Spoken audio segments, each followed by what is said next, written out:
welcome back to Fan Fatales. I'm Emma. And I'm Gabby, and we're your hosts. So today we're going to be discussing Harry Potter. This is our first real fandom-related episode, besides the first one being Disney, but yeah. Yeah. So, what were you going to say, Gabby? Yeah, I was going to say, we wanted to spend a little time talking about Harry Potter, just because it was, for me personally, it was one of the, fandoms that I joined later in life, but it's definitely one of my favorites. I have an entire Hogwarts tattoo. It takes up my entire thigh, and it's beautiful, and I love it so much. Yeah, I got into it right after, I think Deathly Hallows Part 2 had come out in theaters. Actually, funny story is the local camp, I was a Girl Scout at this time, and the local Girl Scout camporee that year was magic themed. So for us older girls that were 10 and up, it was Harry Potter. And I remember my friend Sarah at the time was in the 2-minute car ride to get to the campsite, was trying to explain to me this 7-book series.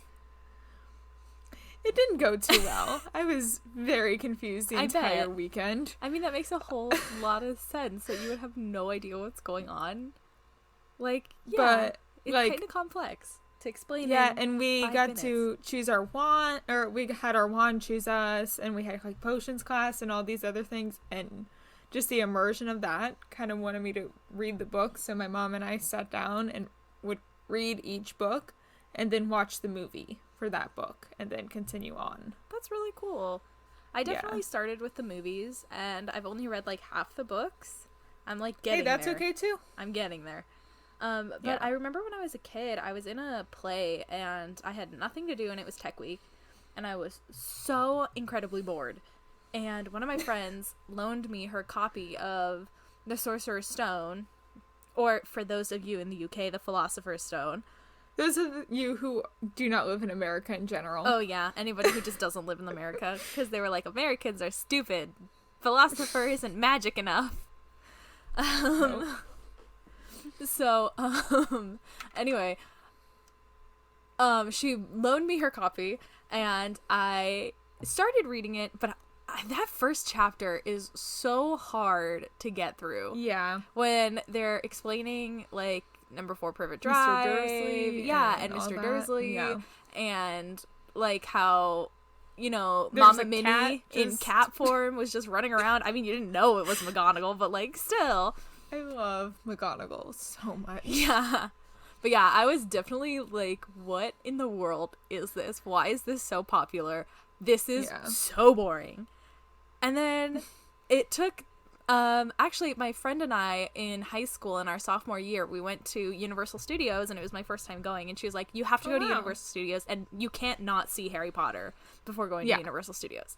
So she showed me The Sorcerer's Stone and The Chamber of Secrets in one night, and ever since then, I had fallen in love with it. Me and one of my friends, Ren, he and I watched all 8 movies in 2 days. We did the first 4 the first day, and then the second 4 the second day. That's dedication. But speaking of him, my first memory of Harry Potter has to do when we were both in 3rd grade, and I remember him coming to class that day, and for reference, his favorite character is Sirius Black. Heck, and he had just read Order of the Phoenix. Oof. Or he was reading Order of the Phoenix, and right before school started, he read the chapter where, spoiler alert, for Order of the Phoenix. I mean, it's been how many years? I mean, true. And it's a Harry Potter episode, so they should know what they're getting into. But Sirius dies. And I remember him coming to class crying and the teacher being so concerned. And that's my first memory of Harry Potter. That's so sad. Yeah. Yeah. Way sadder than my first memory of Harry Potter being what in the world is this? I can't even, this is so boring. Why would anybody want to read this? What's up with this cat? Yeah, mine is, my friend came to school crying, and we were all concerned. Yeah. Yeah, Zach and I recently, we watched through all of them, except for Deathly Hallows, because we did it kind of backwards. We watched the Deathly Hallows because they were on TV one night, and then we just watched the other ones. I mean, fair. They're always on TV, I feel like. They really are. Thank you, Sci-Fi, because they're not on any other streaming service. Well, it used to be ABC Family, or now Freeform would show them. Yeah. But then they lost the rights to Sci-Fi. Yeah. Thank you, Sci-Fi. They gave up the rights. They show them all the time. Yeah. And if you have Hulu, like, Premium Live, like me and my family do, because we don't have cable, you can record them, and I record them. You see, you can also do that with YouTube TV, which is what my family has instead of cable. Yeah. So there's my of YouTube ways. TV library is literally the Harry Potter movies, the Tom Holland Spider-Man movies, and then Hunger Games and Divergent. Fair. That's my entire... That's just exposing me. That is totally fair. But... I mean, if I had that, I would definitely be the same way. I would definitely just have Harry Potter, and, like, maybe not the Divergent or Hunger Games, because I'd never really watched them or got into them. It'd probably be, like, Miss You see, Hunger Congeniality. Games... Well, actually... I'd say that Narnia was my first real fandom, but Hunger Games is probably a close second for me. Mm-hmm. But, yeah. So shall we get started with our first topic? Yes, we shall. And before we even, like, start on this topic, we know it's got a little bit of spice around it. There's a little bit of, like, drama around the topic of JKR.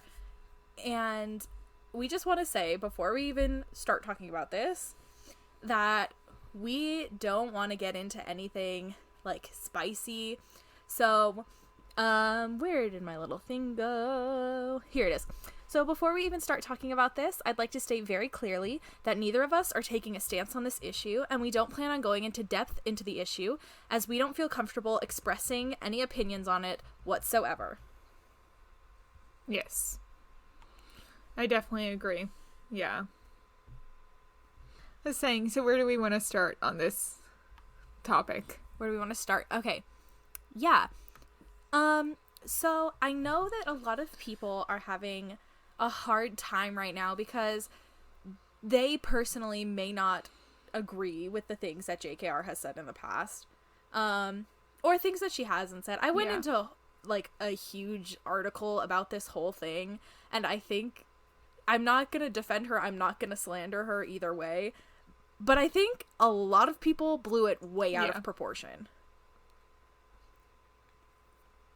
I think the whole issue was really blown up. And she has an article on her website. If you feel like reading it and you feel like trying to see it from a new perspective that you haven't already seen, I highly recommend reading her article.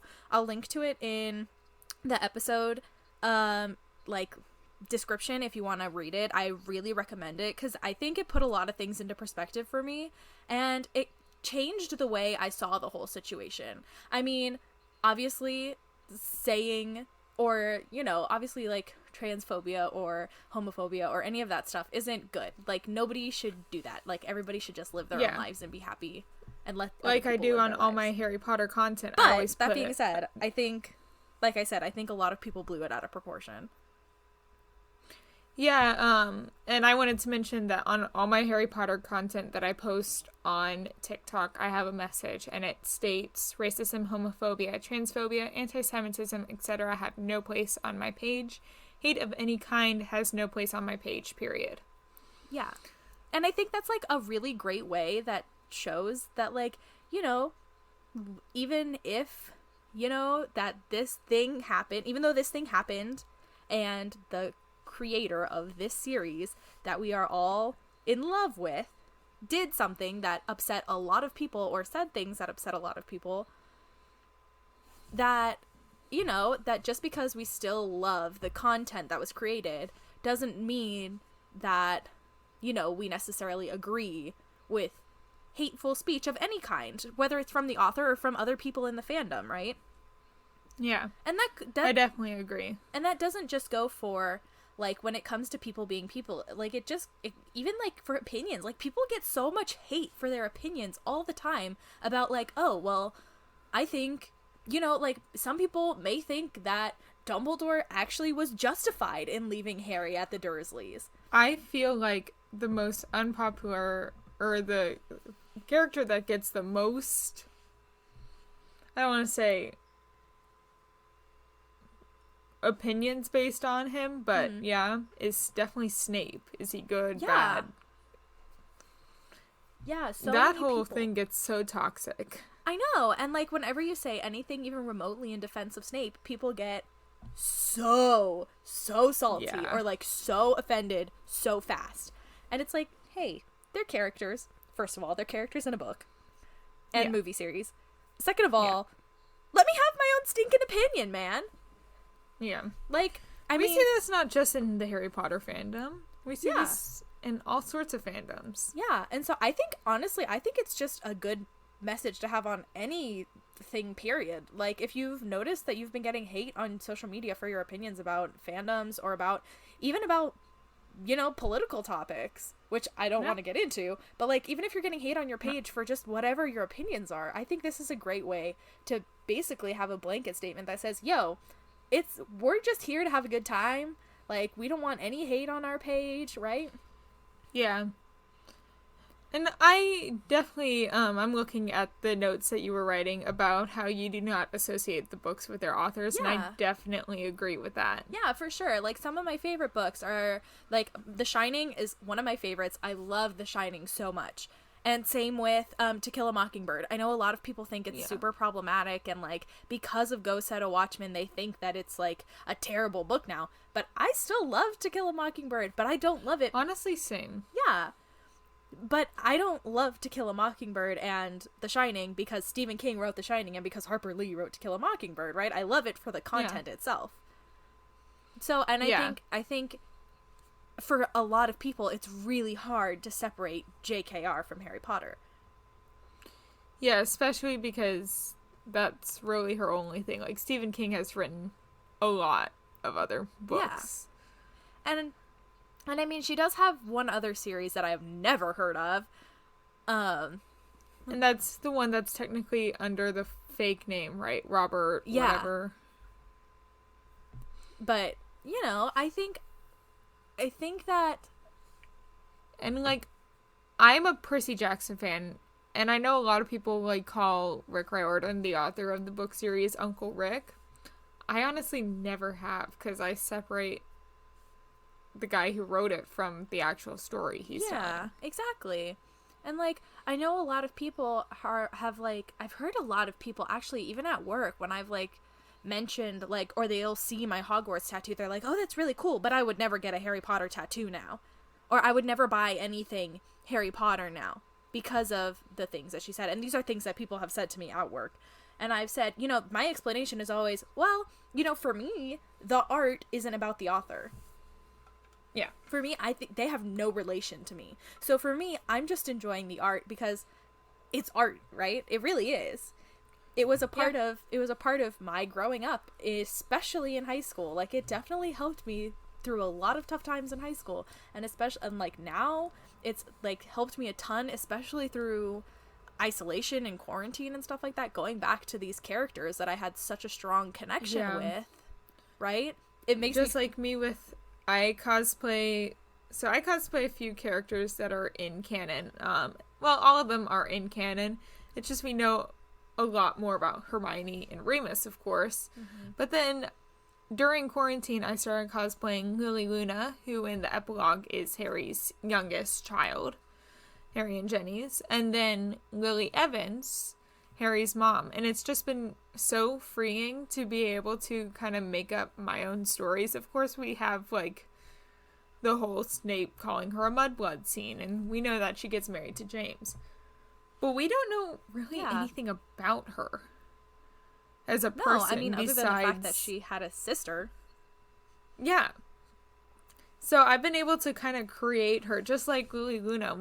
We only see her at age 9, I think, because I think she's 2 years younger than Albus. Mm-hmm. so, like, we don't see the woman she becomes. No, not at all. And, like, which if we I think definitely about think it, she's just, like, a spitting image of her mom. Oh, Quidditch totally. star and all. Totally. Yeah.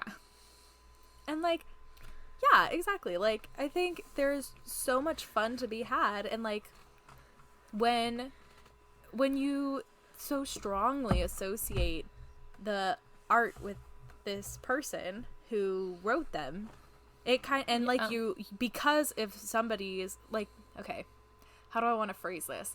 Because somebody may disagree with the things that JKR has said or done, they don't want to touch anything Harry Potter. Like, in her article I was reading, that she got hate mail that people were saying that they're gonna burn their copies of Harry Potter. Yeah. For those of you, since this is not video and audio, I just gave Gabby the most shocked face on our Zoom call. Yeah. They were like, yeah, we're gonna burn our copies of Harry Potter, and I'm never gonna watch the movies again, and I'm gonna, like, get rid of anything Harry Potter I own. And it's like, okay, if you feel that vehemently about something, like, that's totally your opinion. You are totally fine to have that opinion. But also, like, how sad is it that you're... my Harry Potter shelf behind me? Yeah. It's overflowing with crap. Exactly. It's like, how sad that, like, you'll never get to experience that art that you loved so much anymore. Yeah. So, I don't know. Personally, I would never... I've always been able to separate the art from the author. So, Yeah. like... Yeah. Sure, I don't know. Sure, when everything started going down, I was very mixed opinions, but I was like, at the end of the day, I separated the art from the author a long time ago. Like, yeah. The book, it's not like the book is her. It's not her life story. No. Right? No. It's totally isolated. And I think that that's the best way to keep enjoying the story, is just, you gotta, like, that's the only way you could do it. If you don't, if you don't agree with what she said. And I know a lot of people don't. Oh, yeah. And again, I'm not saying that I do or don't agree with her. I'm Same. not going to share that. Yeah, same. But yeah. Yeah, I think, it's just how you gotta do it if you want to keep enjoying it, right? Yeah. If that's how you feel. So, yeah, I'm gonna link that article that she wrote in the bio of this episode if you want to go into that more. But I think we covered that pretty well. Yeah. So, this next topic... Do we want to go to the next topic that you also have another link to put in the... Yes. And I'm going to hype this article up, you guys. This next article... So, basically, this next topic that we're going to talk about is Dumbledore and his motives. And, was he a good person? Like, was he in the right throughout this whole series? And I'm going to hype up this article so hard. It's on theleakycauldron.org. And the article is called The Life and Lies of Albus Dumbledore, written by V. Owen. It's one word, TheOwyn. And this article, you guys, I read it, the whole thing, and it is fantastic. It is truly an amazing article. I'm also going to link it in this episode as well. Yeah. So before we start talking about it, do you believe he is part of the Deathly Hallows? I know that that's a huge fan theory, that he represents death in the Deathly Hallows. I honestly never have believed in the whole, like, this character represents this in the Deathly Hallows opinion. So, like, for those of you who don't know, it's, fans have put, I think it's Harry, Snape, and Voldemort as the three brothers. Yep. Harry is the one with the invisibility cloak. Snape with the resurrection stone. And Voldemort with the wand. No, I think it's Yeah. Or is it revert? No, I think it's that one? Let me check. Please fact check me. But then people started adding on to that theory, saying that Dumbledore represented death because he possessed why did I almost say Horcruxes? The Hallows at different times, and okay. You were right. Harry with the cloak, I was right. Snape with the stone, and Voldemort with the wand. Okay. Yeah, and Dumbledore's death. I don't agree with this theory. Oh, really? I do. Oh. I mean, I can see it. I don't really agree that it's Snape, Harry, and Voldemort, though. I think, yeah. I think kind of all of them are Harry. Honestly. I think it's just Harry, and Harry. Harry.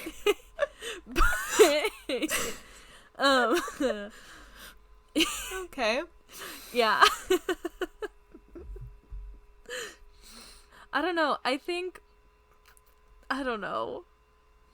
'Cause, I don't really see Snape as the brother with the resurrection stone. Although, I kind of get it, his infatuation for Lily. Yeah. It's very much the second brother, but... Yeah, and I mean, Voldemort does, try to get the Elder Wand, and that's, his kind of thing, and he does, but doesn't he get it? Yeah, he does get it, after Dumbledore dies. Well, yeah, but it's in possession of Snape, technically. That's right, It should true. be Snape's. That's Actually, right. no, it's Draco's, because Draco disarms him. Because then Voldemort tries to kill Snape. Right. But the wand doesn't work for him. Yeah. Because it was Draco. Right. It's been a while since I've seen these movies, you guys. My brain is I was tired. just listening to, I love the podcast Potterless. Ooh, I'll have to look it up. Yeah, and I was listening to some of their older episodes today, and it was all about Half-Blood Prince. I don't know why I didn't just go through the Deathly Hallows episodes today. Mm-hmm. I had a 4-hour drive home, so I was just listening to that podcast the entire drive. Fun. But yeah, it's about this guy who never read the Harry Potter books as a kid, and he read them as a 30-year-old man for the first time. Interesting. Yeah. Actually, I don't know how old he is, but he read it as an adult past college man. I think it'd be really interesting to see, have people who read them as a kid and then, 10 years later get their impression after they've read them as an adult. I mean, and he brought on guests for each episode that were fans since they were children when the books were coming out. That's cool. But yeah. We'll link that one in the episode as well if you want to go check that one out. What was that podcast name one more time? Potterless. Interesting. Yes. So yeah, I kind of think he's in the Deathly Hallows, but I kind of don't. I don't know. I see the logic. I understand the logic. I see the logic. And I feel like it's any fairy tale kind of thing, where people will associate certain people with certain metaphors or whatever. But I don't know. There's too many holes in that theory for me. Yeah, same. That's kind of why I don't believe in it. I do believe in some Harry Potter theories that we could do a full episode about. Totally. Some of the Harry Potter theories. Unpopular and popular. Yeah. Okay. So yeah.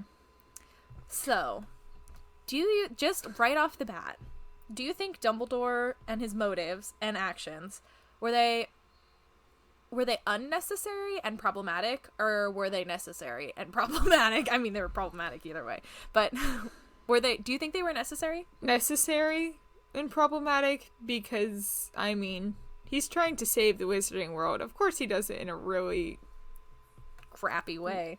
I was trying to figure out what word to use there. Crappy way. But, I don't know,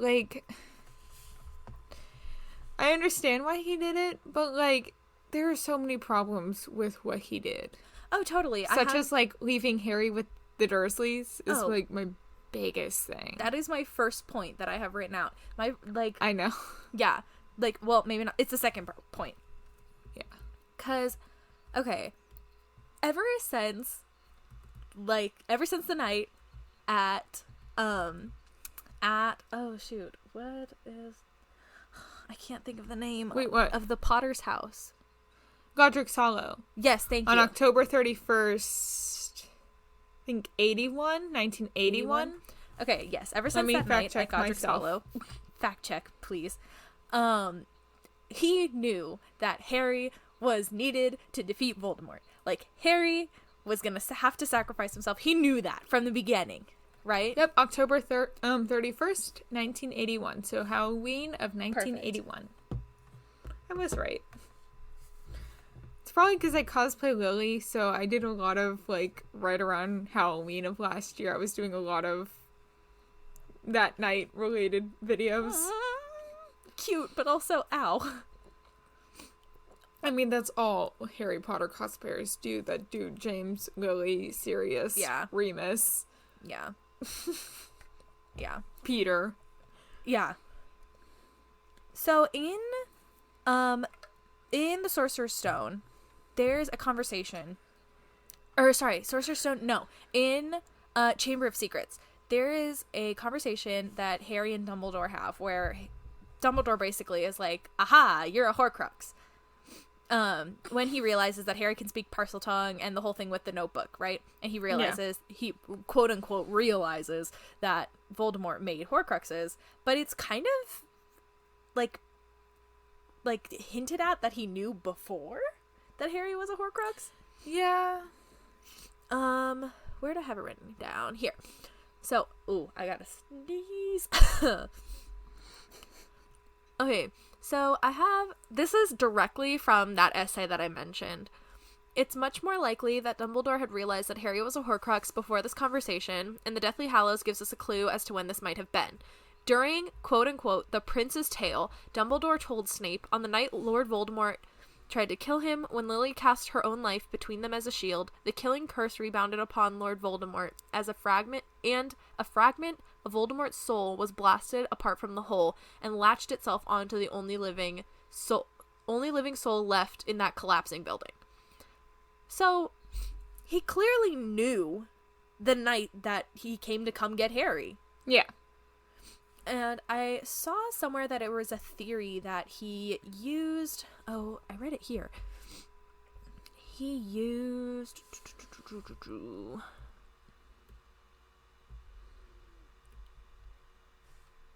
Okay, yes. So there was no guesswork, so he knew what had happened that night. And Harry was, like, the only one that was there besides Lily and James. Right? So, like, how could he have known, right? Yeah. So... I do know that in the book, I think it's Deathly Hallows, when Harry goes into Sirius's room when they're hiding out at Grimmauld Place, he does read a letter from his mom to Sirius thanking him for a birthday present or some sort of present that he had given him. Yeah. With the cat. It's mentioned that they have a orange cat. Yeah. Who? That... People think it's Crookshanks, right? I subscribe to that. Yeah, I think it's Crookshanks too. I mean, like, because I think in Prisoner of Azkaban, it's even mentioned how long he's there, and like the years add up. Yeah, somebody did the math, and it definitely adds up. So, it's plausible that Dumbledore used the Legilimency? Yes, thank you. I can't read. Legilimency on the... And it's also, like, weird Latin. Yeah, that too. That he used it on Harry to, like, figure out what had actually happened. So, if he had actually done that, then he would definitely know way before the Chamber of Secrets. Oh, yeah. Okay. He may not have known as how many, because that's how he figures out his Half-Blood Prince. Yeah. But he definitely knew. Yeah, he definitely knew Harry was a Horcrux, and he definitely knew that, like, in order for him to fulfill his plan to save the Wizarding World, Harry was going to be sacrificed, which is not cool. No. So yeah, he left Harry with the Dursleys after he found out what had happened, and they're abusive. Yeah, they're not cool. And I mean, he does, in the Half-Blood Prince, he does, like, totally rip them a new one for that. Yeah. But I understand the whole thing about, like, oh yeah, you need to be, like, at a family's house or whatever. yeah, especially at his mother's Muggle family, so that way he wasn't, you know, in the wizarding world, because if he were living in the wizard world, like, how, like... Well, that and James's parents have died Yes. by that point, and he's an only child. Yeah. So, I mean, that legitimately, his only family is them. Petunia. Well, by blood, right? But by blood. One could argue that Sirius is definitely closer family but than Sirius they ever was were. in Azkaban. That's true. Well, not yet. He was gonna go to Azkaban. The next day. Yeah. The next day. I mean, it wasn't that night, though. When they brought him. Anyway. He would have been brought the next day. I know. Which was, as we learned, is wrong. Yeah. But, like, you know, like he says in Order of the Phoenix, yeah. He says that he knew it was gonna be a long and hard 10 years. Because he just, you know, knew how they were. Which is like, okay, yeah. Leaving a kid in an abusive home is never okay. As a kid who grew up from an abusive home when I lived with my dad, it's never cool. No. But also, I can't totally condemn him for doing that. I don't know, because I don't think it was entirely necessary. I think he definitely could have left him with somebody else. Hell, had he left him with a complete stranger, or, well, not a complete stranger, but, like, had he left him at, like, an orphanage of some sort, I think that may even have worked. But we also saw how the orphanage treated Tom. Yeah. In the flashbacks. But that's the wizarding orphanage, though. No, it was a Muggle one, I'm pretty sure. Okay. I thought that was a wizard orphanage. I can't remember now. Fact check again. That. But, I mean, also how he couldn't have left Harry in the wizarding world, because had he done that... Muggle orphanage. Oh, okay, you're right. So, had he left Harry in the wizard world, I think that would have opened him up to way more problems, and then he would have grown up with this giant, you know, you're the boy who lived, right? You're Harry Potter. Complex. He would be a lot more like Team Star Kids' version of Harry Potter than actual Harry Potter. Very full of himself. Yeah. Very Darren Criss playing He'd be like James. Harry Potter. He would. He would literally be... He'd probably be worse than James. That's saying probably, something. Honestly. Because, like, James, I don't know. I kind of compare him to, like, Han Solo when I think of James and Lily in Hogwarts. I think Harry would have just been a total jerk had he grown up in the wizard world. He would have been a non-racist version of Draco. Yeah, pretty much.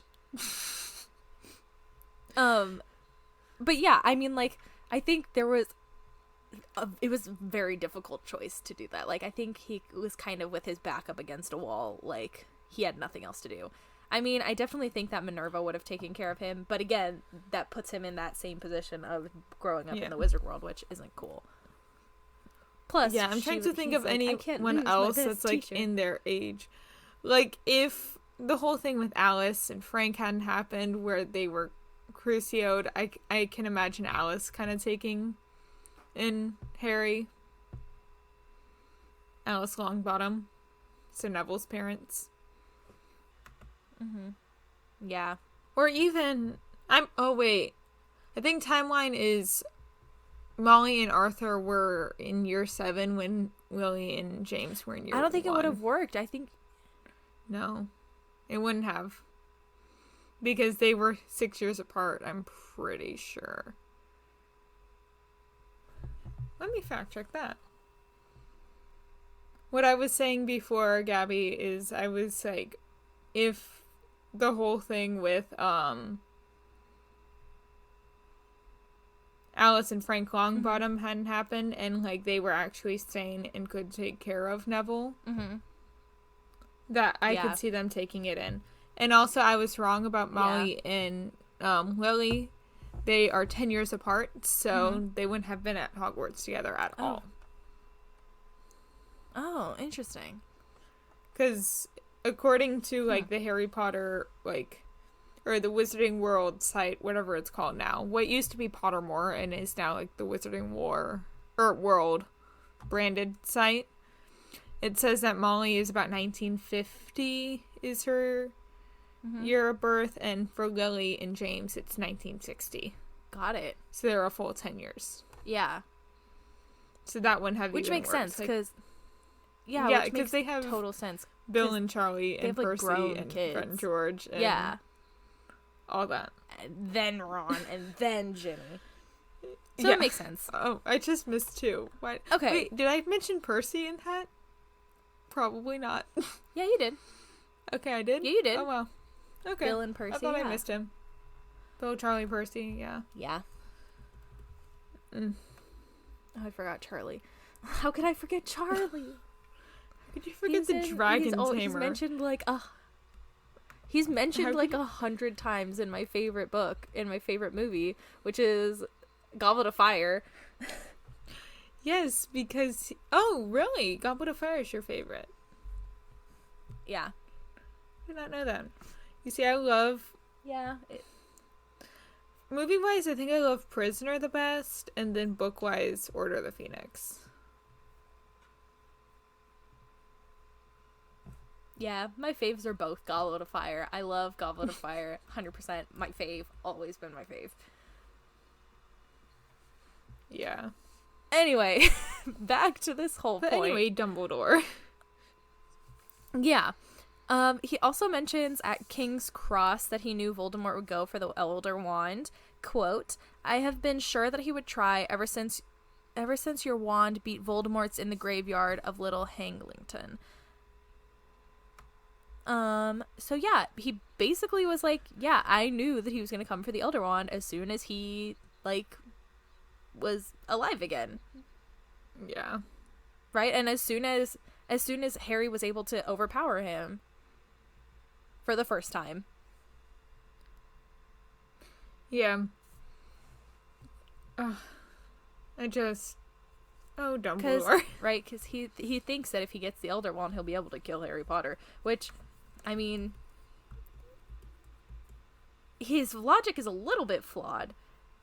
Yeah. But in killing Harry Potter, he's also killing part of himself. Yeah. And I mean, at that point, well, what I'm trying to remember when this exactly happens, and I think it's in the Deathly Hallows when they're going to go look for them. This conversation between Harry and Dumbledore, but I can't remember exactly when this happens. It's during the King's Cross chapter after Voldemort has killed the part of his soul in Harry, and they're like in like quote unquote afterlife kind of situation talking with each other. That's right. And they see the like shriveled up Voldemort that is baby fragment soul thing. That weird creepy thing that I hate. The thing that looks like Gollum in Lord of the Rings. Shriveled up. Yeah, shriveled up little. Okay, this is gonna be kind of nasty, but shriveled up little penis looking Voldemort has always given me nightmares. Like, he's just a little wrinkle. Okay, you know what he reminds me of? He reminds me of, you know that one episode of SpongeBob with the lady in the wheelchair? The chocolate episode? Yes. That's what he looks like to me. That, like, shriveled up little old, like, worm-looking lady. That's what he reminds me of in that whole thing. I could never. Yeah. So, okay. So, anyway. And then, like, Albus Fourth even and at that warned point when he's like, Harry. I'm gonna go kill Harry Potter. Or he did kill Harry Potter. But it's like, you also killed part of yourself, bro. You only have, like, Nagini left. Yeah. And, like, Albus Fourth even warned Harry. Yeah. Aberforth even warned Harry against Dumbledore, against his own brother. Yeah. Like, how messed up is everything that happened. Because Dumbledore is part of the reason their younger sister was kind of murdered. Yeah. I mean, kind of. Yeah. I mean, it was also technically Grindelwald. So. But it was kind of his fault. It was definitely his fault. Yeah. But, so, yeah. I also think that he, like, definitely put a target on Snape's back, especially from Voldemort. Because, like, here we go, talking about Snape. People, don't get pressed in the comments. We know Snape is a very polarizing character. Because there are no comments on episodes. Oh, yeah. Reviews. You're right. I know people either love Snape or they hate Snape. He's very polarizing. I have mixed opinions. Yeah. I have mixed opinions, just like I do with Dumbledore. Yeah. I think he's fine. I don't love him. I don't hate him. I think he's fine. The first few movies, I was like, what a jerk. But then you're seeing it through Harry's perspective, which has been clouded by what Dumbledore says, and he's basically pinning Harry against Snape. Because I think Dumbledore knows that were Harry to trust Snape, but I forget which book this is. There are a few things that Snape does that I will never forgive him for, and one of them I think is in Goblet. And it's after, I think it's one of Malfoy's spells hits Hermione and it grows her teeth. And he literally goes to this 14-year-old girl and says, I don't notice a difference. Yeah, that's kind of messed up. That's kind of really messed up. That and, calling his best friend a mudblood. Yeah, that's not cool either. Those are my two... I can never forgive him for it, but I don't hate him. You don't, like, hold it against him. Yeah, because he also did not grow up in a great household situation. No. And I mean, like, I think Snape is very indicative of what could have happened to, easily one of the other Marauders. Yeah. Like, I feel like Snape is a very relatable character. I think he's a very... Well, not relatable, but I think it's just... No. He's like the what if. What had happened had James lived in a crappy home like Sirius did. Yeah. Like, speaking of this, I don't want to call it a theory because it's not really a theory, but people have, for the Marauders era characters, I think it's Lily, James, Sirius, Peter, Remus, and then Snape. They've assigned one of Harry's fellow classmates and Harry to that. Have you seen that? Yeah. Where it's like, it's them overcoming the mistakes or whatever. Yeah. And I think it's totally sound. Yeah. Because I think... So, for those of you who don't know, it's Harry as James. But without his arrogance. Without his arrogance. Is it Hermione as Lily? Or is it Hermione... No, it's Hermione as, Remus. Yeah. It's Ginny as Lily, I think. Yeah, Ginny as Lily. Or is she even part of it? Wait, no.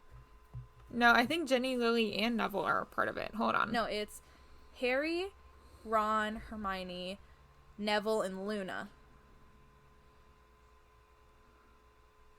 Right? I don't think Lily's a part of it. Because I thought it was Remus, Sirius, James, Snape, and Peter. Yeah. Hold on, I'm trying to I don't think Lily's a part of it. Because I'm pretty sure it was Harry is James without the arrogance. Hermione is Remus. I can't remember what her, like, separation is. Hold on, I'm trying to find it, and nothing is coming you up. Look for it. Let's take a little water break. How's everybody doing? You need a water break? Go get that water break right now. Water is very important. We all need to hydrate, especially now. I feel like I'm doing an ad for something, but there's no ad. My ad is water. Drink it. It's good for you. And yeah, we don't have sponsors yet. No, coffee doesn't count. So I found it. Okay. So Harry is James. Ron is Sirius. There it is. Hermione is Remus. Neville is Peter. Jenny is Lily. Oh, okay. And Luna is Snape. Yeah. Which totally So makes it says, you will so this article says, you will notice that none of the 6 from the old generation survived. The kids each have traits from the old generation, but they're here to fix the past and thus must survive the series to metaphorically write the past. Which totally makes sense. Harry is the popular kid who is good at Quidditch but didn't become arrogant. Peter and Neville, it's 2 people who could have been cowards, but Neville rises to life's challenges. Luna mirrors Snape being mocked. And the whole Loony, Lovegood, and Snivellus kind of thing. Yeah. But she overcomes kind of that bullying situation. Instead of being resentful, she learned to love herself regardless. Which is so important. Yeah. Trying to see if it has anything else. It doesn't have anything about Ron or Hermione in this article. Interestingly enough. But yeah. Well, go ahead and drop the link to that article in the description for this episode, and we'll let you guys check it out if you want to check it out. Yeah. So, I'll yeah. copy it over now. Super interesting. Back to Dumbledore being a total booty. So other than basically raising Harry like a pig for slaughter, like Sirius said, right? Sirius said, you used me, I lied for you, I spied for you, I put myself in danger for you. It was Snape. Huh? It was Snape. That's what I said. No. You said Sirius. Did I say, sorry, I meant Snape. I was, sorry. If I said Sirius, I meant Snape. As Snape said, you've used me, I spied for you, lied for you, put myself in mortal danger for you. Everything was supposed to keep Lily Potter's son safe. Now you tell me that you've been raising him like a pig for slaughter. Which is true. Yeah. And, yeah, it's totally true. So, aside from that, he totally just, like, flat out lied to Harry. Yeah. At the end of Sorcerer's Stone. So, at the end of Sorcerer's Stone, basically Harry is like, hey, like, what is he? He basically asks him, like, why me? Why does Snape, like, care so much about helping me? And Dumbledore says, I do believe he worked so hard to protect you this year because he felt that would make him and your father quits. Then he could go back to hating your father's memory in peace, which is a total lie. That is like a total lie. I mean, clearly he couldn't say, Snape was in love with your mother, because that's kind of weird. Like, I mean, could you imagine if some guy, like, who you kind of just met, like, earlier this year. And it's also your professor who's kind of abusive to you. Yeah. Like, and he was like, oh, by the way, your professor, he's in love with your mother, and she's dead. God. And he loves her still, all these years later. Yeah. And, like, there's so many other explanations that he could have said that have, like, even, like, a sliver of truth to them. Like, he could have said, like, he's a teacher at the school and he would do whatever he could do to protect any student because he's a teacher and that's, like, what he does, right? Which is true. Yeah. I mean, like, you see it later that he does do whatever he can to protect the students, so that would even have a little bit of truth in it. Or, he did suspect Quirrell as, the events started happening. And he could say, I suspected Quirrell and asked the professor to keep an eye on you. Like, that also would be somewhat true. Yeah.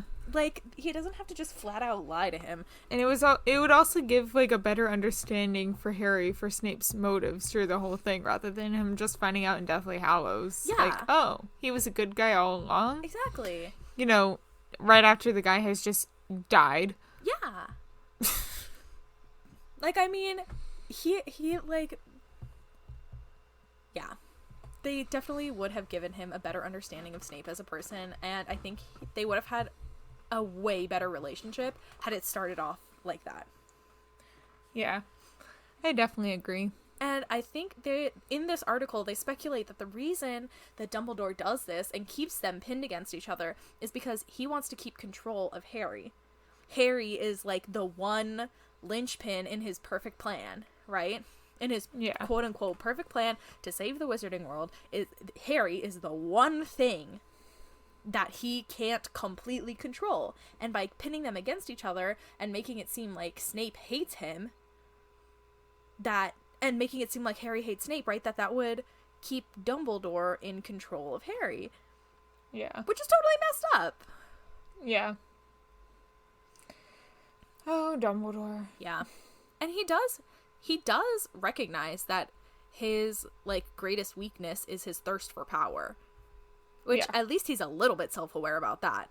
But I think, you know, like I said, had Harry and Snape had anything in common or found any common ground at all, that it totally would have, you know, Dumbledore would have been shot in the foot and he wouldn't have been able to do anything.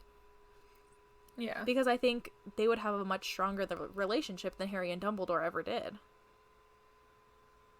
Same, if they weren't always being pinned together, and then who knows what would have happened. Yeah, exactly. And my last point that I have is that his longing for power has always been benevolent. Even when he was plotting with Grindelwald to, like, gain dominion over the Muggles and stuff like that. Yeah, for the better good or whatever Grindelwald says. Yeah, it was always, like, for the better good, like, for the greater good for himself. Oh, yeah, for the greater good. That's definitely what it is. Like, he thinks it's for the Muggles' own good, but I think part of it is for his own good, and he just doesn't want to acknowledge that. Yeah. But, like, you know, all in all, people are complex. I just think he is very... I think people love Dumbledore blindly. I agree. I think they think that he, like, they idolize him. They think of his favorite quote, or, like, his great quotes, like, happiness can be found even in the darkest of times. Yeah. Only one remembers to turn off the light. Yeah, and I mean, he's words of wisdom. Yeah, he's not all entirely bad, but he's not entirely good either.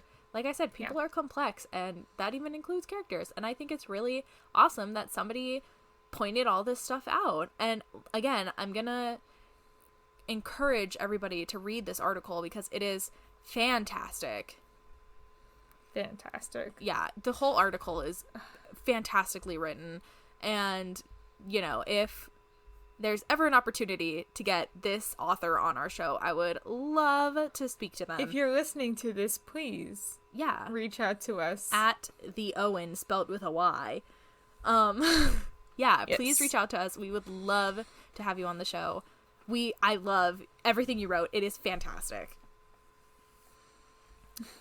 And then to round out this episode, we're going to do something a little bit more fun and a little less problematic. Gabby, who's your favorite Weasley? Oh, here we go. I think I'm gonna have to say, believe it or not, I think it's Arthur. I love Arthur, honestly. I honestly think it's Arthur. I think mine is Jenny, but specifically book Jenny. Yeah. I'm not a huge fan, and I know that this isn't an unpopular opinion. Mm-hmm. I'm not the biggest fan of how she's portrayed in the movies, because in the book she's like very spunky. Mm-hmm. You know, she's and in the movies she can hold her own in duels. She's kind of the same level of like humor as Fred. Yeah, but then she's very flat in the movies. Yeah, she's very one note, very shy, very like weak damsel in distress type until the end. Yeah. Until when they're in, or not in the end, but in, you know, when they're in the, what is it, with all of the prophecies, the room of all the prophecies. Order of the Phoenix? Yeah. And she does that big old, and they're like, you could do that, and she was like, Yeah.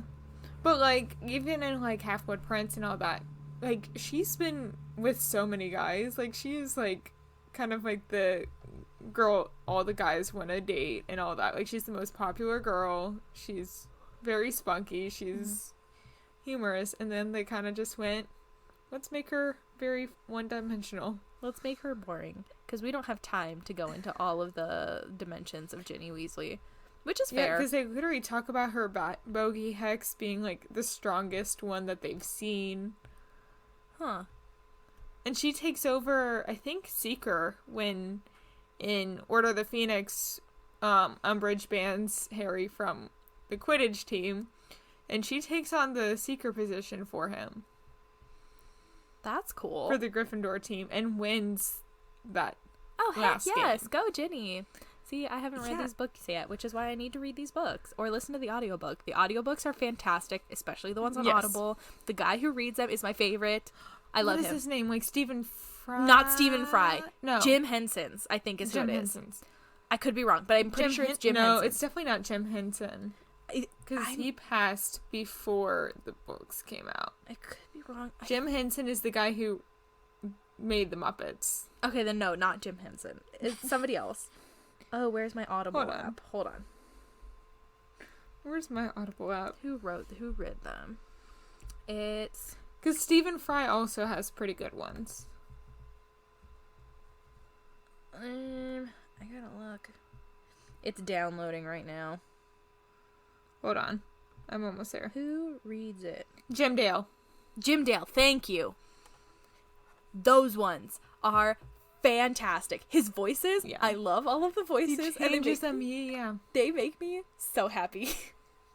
His Hagrid voice is my favorite. He does it fantastic. Yeah.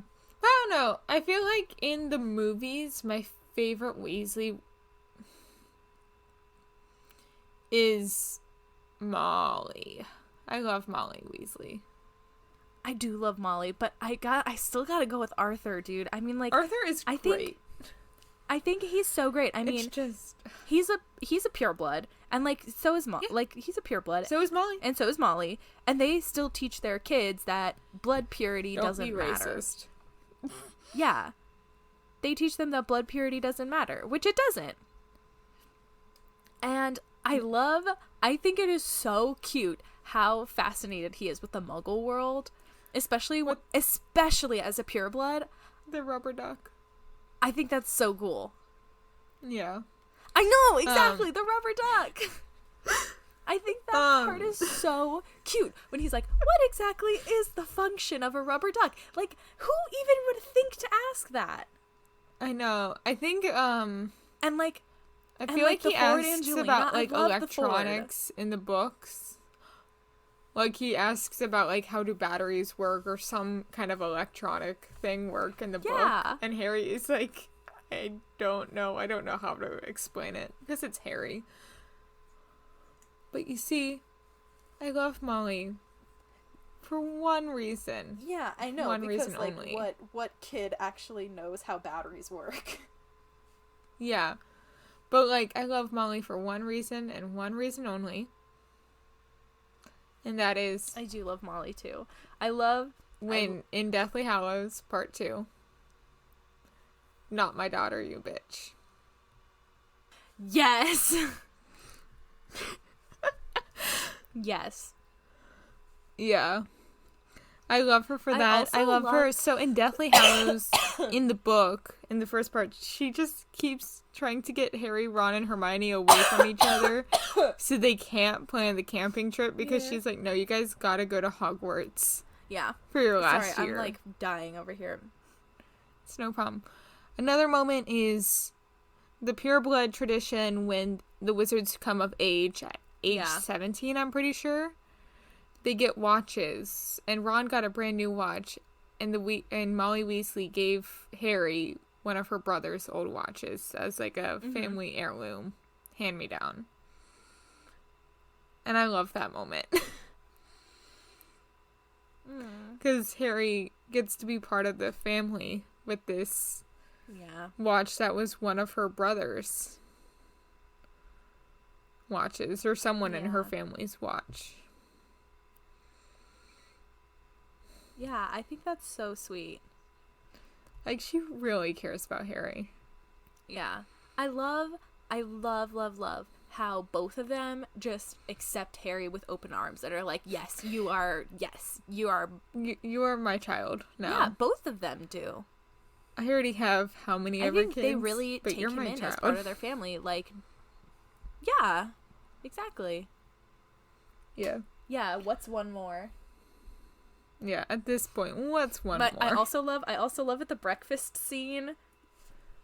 Yeah, I love in the breakfast scene when they're all sitting at the table and Arthur comes in and he's like counting the kids and he's like, wait a second, there's one more. Also, that one more is not a redhead. How did he confuse him for any of his kids? I know. I know. Have you seen, I saw this thing one time forever ago that was like, what if Harry had his mother's hair and his father's eyes? Like if it was like Arthur flipped. would be so confused. Yeah. And it was, and yeah, he'd be Arthur like, would wait a be second. He would totally like have to count 7 or 8 times confused. before he's like, oh wait, that one's not mine. Yeah. He would be so confused, and it would be great. Yeah, and then it was like, I also love and imagine his first time Weasley. meeting Draco, and it's like, red hair, hand-me-down robes, must be a Weasley. Yeah. Oh my gosh. I also really love Bill Basically, Weasley. we just love the whole Weasley family. The Weasleys are just great. Yeah. I want to be adopted by Molly and Arthur. It's really what this comes down to. But yeah, Bill Weasley's great. I don't know. He's cool. I like him. I feel like the only Weasley that I don't really agree with is Percy. But, like, he comes around at the end. It takes him 7 books to come around and be on his family's side, but... The only Weasley you don't like is who? Percy. Percy? Fair. He's kind of annoying. But he comes around in, like, the final moments of Deathly Hallows. Yeah. But he's also really annoying. But it takes him 7 books to actually learn, and he kind of, like, disowns his family at one point, because they believe that Voldemort's back, and he doesn't. Oh, that's not cool. Because he's on the Marauders, not the Marauders, the Ministry of Magic side. Yeah, that's not cool. Yeah, I mean, he's, like, right-hand man to the Minister, so, you know, Yeah. differing opinions would get him fired. Yeah. So, but... I love... Yeah. Okay, speaking of Bill and Molly and Arthur, I love at Bill and Fleur's wedding when Molly and Arthur are dancing, and it is, oh my gosh, The cutest. the cutest thing. Can we also talk about the moment in the movie when Jenny has Harry zip up her dress, and then they turn around and have that really awkward kiss, and then I think it's George comes in. Yeah. Morning. Is it George? I can't remember. I think it is, because he has the bandaged ear. Okay, so yeah, it's probably George. Yeah. My Morn. my favorite thing is that the twins, so James and Oliver Phelps, they would literally like pull pranks back like behind the scenes, and then when people got mad at them, they're like, I'm just getting into character. Yeah. I love, my favorite story from them is how they actually got the roles, that they like skipped school that day, like without their mom knowing. They just like left, they just never went to school and they went to the open call instead. Yeah. And another one of my favorite things is during an interview, this one person obviously didn't realize that they were actual twins in like real life, and like, so how did you guys meet each other? And one of the two twins, they full on put it on. They're like, oh, we just got really lucky and we met our auditions and it just so happened we looked alike. Wait, what? Okay. Did you not know about that story? No. I mean, they're obviously twins. Like, they are identical. Like, identical. Like, they're completely identical twins, which they literally are Fred and George. And I love them. Yes. And I love their relationship with Ivana. I do too. And Tom. They're like really close with Yeah, the four of Tom. them are like best friends. And I love that. Yeah. And they do stuff all the time. They do like press stuff, and like whenever they like do something new at like the Wizarding World and at Universal, they always go. Together. Yeah. I've gotten to be how many ever feet from Fred, George, and Jenny Weasley at the same time, and almost cried. Cause Harry, so here in Orlando, they used to do Harry Potter weekend or whatever it was called at Universal. And they'd fly out actors, and they'd kind of do, like, Q&A sessions, autograph, all that stuff. It's like a convention, but held at the Wizarding World theme park. That's fun. That is, yeah, and I went one year. It was actually, like, probably, like, the last year that they did it, because it was the year before the Hagrid ride came out here. Yeah. And I went to go, like, watch part of the cast Q&A session. So it was the guy who played Victor Crumb, Tonks, and then Fred and George and Jenny. Okay. And we were kind of standing off to the side, my little sister and I. And the Universal employee's like, you can go in the, like, front row, which was, like, supposed to be for, like, little kids. I think he thought I was younger than I was. But your sister... Well, you had your sister with you. True. I had my little sister. But yeah, I got to be, like, the front row from the stage. That's so cool. From those actors. And I remember them telling stories about behind the scenes pranks and all that. That sounds like a totally fun time. Okay, Yeah. I have one last question for you. Yes. If you could be, like, friends with any of the cast from Harry Potter, who would you choose to be friends with? Crap. I know, it's a hard one. I'm trying to think of, like, the, like, kid actors, not the adults. Oh, yeah. Because, like, yeah. It's a tough question, I know. I have no idea. I have no idea. I think I would probably, honestly, like, I know a lot of people simp for Tom Felton, but I think he would be the, like, most fun person to hang out with. Like... Well, and you're also a huge Hamilton fan, just like me, and he's a huge Hamilton fan. That too. But I also think, like, just from what I get, like, his vibe, I think he just has, like, a really chill vibe. I think, like, him and the Phelps twins and Ivana all have, like, a super chill vibe. And I would love to be friends with all of them, but if I had to choose one, it'd probably be Tom. Because I feel like he'd be a really good friend. It'd probably be Ivana. Fair. It would be her. I feel like that whole, like... I'm very, like, crafty, and she made a lot of her props. Like, she made the lion hat which that is, she like, wore. fantastic. Yeah. I actually, so, another podcast I listened to, which is actually hosted by James and Oliver Phelps, so the Weasley twins. It's called Normal Not Normal. And the episode that they did with Ivana Lynch, they offered to let her paint the Lovegood set. Like, full-on make paintings for the Lovegood set. Really? That's so cool. But, like, yeah, she made all of her jewelry, her hat, and she ended up not because she was studying for her GCSEs at the time, or whatever English exams. Our friend Maddie definitely knows about all of that. Oh, yeah. A-levels, GCSEs, whatever it was. Mm-hmm. I don't know how old she was at the time. That's 16? Like, probably. Yeah. But that sounds... So about Maddie's age. Yeah, that sounds like a lot of fun. Yeah. I feel like, I don't know, every time I hear anything about Tom, he just seems like such a good guy. Yeah. He reminds me a lot of my friend, who is actually named Tom, which is really funny. Who's the one who got me into Star Wars. Oh, wow. Yeah, but I feel like they have a very similar vibe. Yeah. I don't know. I feel like I'd get along with Ivana so well.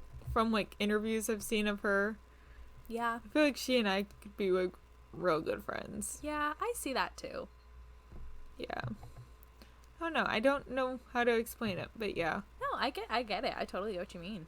Yeah. But yeah, I think, like, if I had to choose, I'd pick Tom. But if I could, I would be friends with that whole group. The four of them. Yeah, same. Another thing that is, I think, Oliver played George, right? Yeah. Oliver played George. What did I just say? We're tired. It's getting late. Yeah. But so you know how he loses his ear in Deathly Hallows? Mm-hmm. Of course, they had to make new prosthetics for the ear gone, each day to put a new, fresh one on him. He got to keep the last one he ever filmed in. And he just always talks about how he has it in a frame next to the desk he uses for podcasting stuff. I'm just like, why? Dude. That sounds disgusting. I know, right? SFX makeup gets really gross. I had a phase where I went Yeah. through SFX, where I did a ton of SFX makeup, and I still do it every now and then.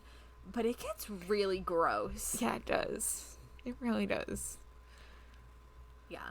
But who knows? Yeah, I saw an interview with them one time where they were basically talking about the scene where George dies. Fred dies. Sorry.